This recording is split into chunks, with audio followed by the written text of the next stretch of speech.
What is abundance? Abundance we always perceive as a result of something. Like we became abundant because of that, and abundance means certain material things coming our way, and it's like an achievement of sorts. But abundance is not an achievement. Abundance is a state. It is a state of mind that allows you to just think differently, perceive things differently, and be in a more kind of grateful and joyful state overall. I can tell you one crazy story of something that happened to me.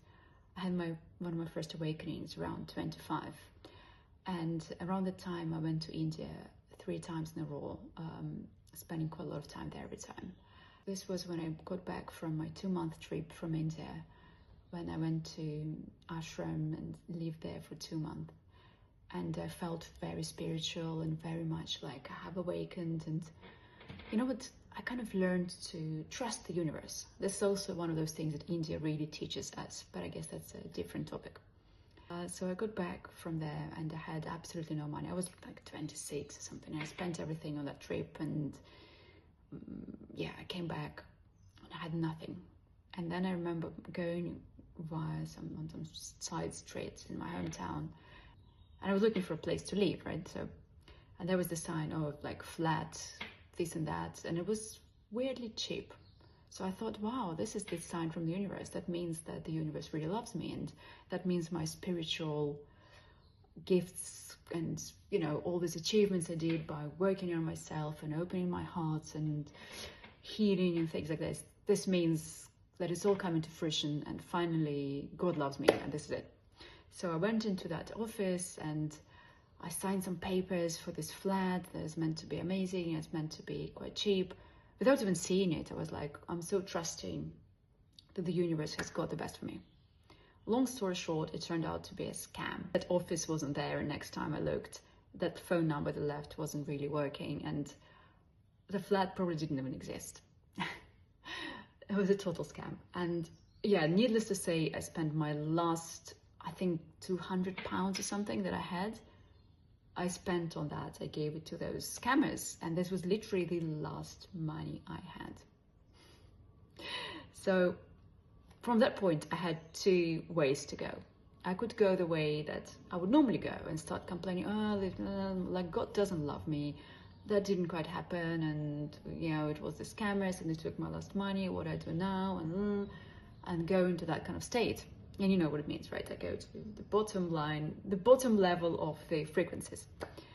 Alternatively, I could say, I trust the universe. The universe knows that this is what needed to happen. I've let something go, so something beautiful will come into my life. And because I was so enlightened from all my ashrams, that was the choice I made. No, I'm not naturally such a great, positive person. It took many years of training to get there. So I chose that other mindset. I chose to think this is all happening for a reason, and there is something much better in stock for me from the universe. And this will manifest itself in some way. The universe loves me, God loves me, and it will all come into place. And yes, this would happen. The day after, I received a call from some family I knew, and they said that they had this flat, which was completely empty, almost a bit of a shell, but they're happy to give me the keys for it for 6 months for free. Well, because, you know, they couldn't really rent it since it was a shell, so it needed a little bit of work. For 6 months for free. And this flat happened to be in the center of the town, overlooking one of the biggest landmarks of the town. So basically it was a very expensive place. It was almost like a penthouse apartment with floor to ceiling windows. And it was beautiful, and it was full of light, and it was many rooms, much more than me and my boyfriend at the time needed. And that was truly a gift from the universe. And that was truly amazing. So I remember we moved in there and we quickly, you know, painted the walls and put something on the floors, and you know, and we could just live there. We didn't need that much. 2 artists, like in our 20s.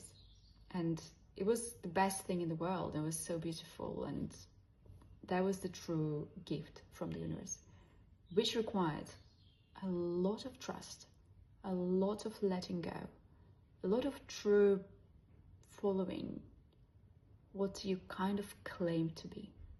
So when we go to some kind of spiritual retreats, some pilgrimage journeys, we almost claim something. We almost claim that we want to get to a different level in our spiritual development.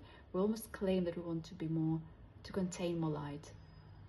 And every claim needs to have some follow-up, right? So that was mine.